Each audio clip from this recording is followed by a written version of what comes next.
कि स्वर्गीय इंदिरा गांधी जी कहा करती थी कि Indira is India, India is Indira. Congress का नाम लुप्त हो गया था, आज के दिन बीजेपी का भी नाम लुप्त हो चुका। आज भिवानी महेंद्रगढ़ लोकसभा में जिम्मेवारी पार्टी द्वारा लगाई गई है और उसके अंतराल पार्टी के प्रचार को हर घर तक पहुंचाने के लिए साथियों के साथ मिलकर काम किया जा रहा है। और मैं मानता हूं कि भिवानी महेंद्रगढ़ की सीट को प्राथमिक तौर पर जननायक जनता पार्टी जीतने का काम करेगी। सर, भिवानी महेंद्रगढ़ से प्रत्याशी की घोषणा हो गई है, बाकी सीटों पर कब तक घोषणा हो पाएगी? मैं मानता हूं कि नवरात्रों के अंदर पार्टी बचे कैंडिडेट्स की भी घोषणा करेगी। हिसार से कौन कैंडिडेट रहने वाला है सर? रुक जाओ नवरात्रों तक। सर, प्रदेश के कई इलाकों में ओलावृष्टि हुई है, फसल खराब हुई, किसानों की किस तरह की क्या? जहाँ पिछली ओलावृष्टि जो 1 और 2 तारीख को हुई थी उसकी तो गिरदावरी उस समय की सरकार ने करवा दी थी। अब नई सरकार ने अब तक कोई भी गिरदावरी के निर्णय घोषित नहीं करे।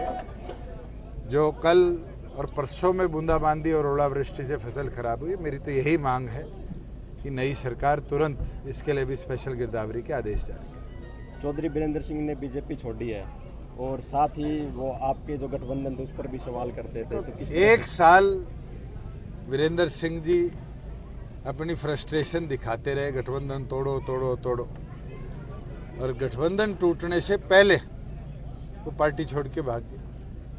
और आज बेटे को तो ज्वाइन करा दी, खुद तो अब तक बीजेपी के प्राथमिक सदस्य हैं। आज उनके घर में कंफ्यूजन है। मुझे ये बोलने की जरूरत नहीं, जो वो मेरे लिए तलक टिप्पणी करते हैं, मैं मानता हूं उनकी घबराहट है और उस घबराहट के अंदर आज उनके पास और कुछ तो बोलने को है नहीं, केवल मात्र इस तरह का दुष्प्रचार कर जननायक जनता पार्टी की छवि खराब करने का काम। भिवानी लोकसभा से आपका मुकाबले में कौन? देखो, आज के दिन कांग्रेस का उम्मीदवार नहीं आया।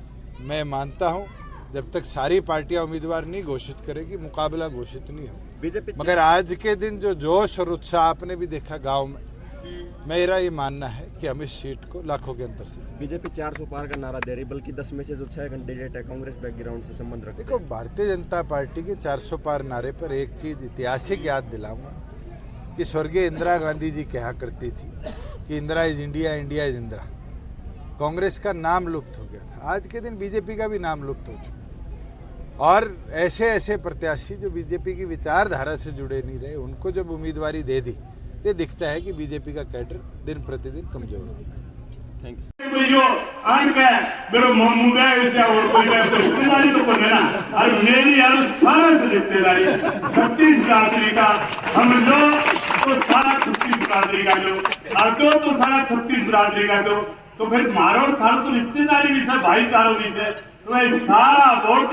अब की बार मैं एक बात बता दूं, दुष्यंत जी आ रहा था, हम बात कर रहा था, मैं सरपंच साहब को कह रहा था, मैंने कहा रोड बड़ा अच्छा बना दिया। दुष्यंत जी कहना क्या बोलो, मैंने पूरी एक कॉन्स्टिट्यूंसी में 19 करोड़ रुपया हर कॉन्स्टिट्यूंसी में 25 करोड़ रुपया हर कॉन्स्टिट्यूंसी में देने का काम किया। सरपंच साहब कहना कि मार्ग तू ना ऐसे और वो आपके पास नहीं आएंगे, वो PWD के पास में जाएंगे और उनकी वजह से आज ये रोड बन रहे हैं। तो दोस्तों, आज आपके बीच में कई लोग आते हैं,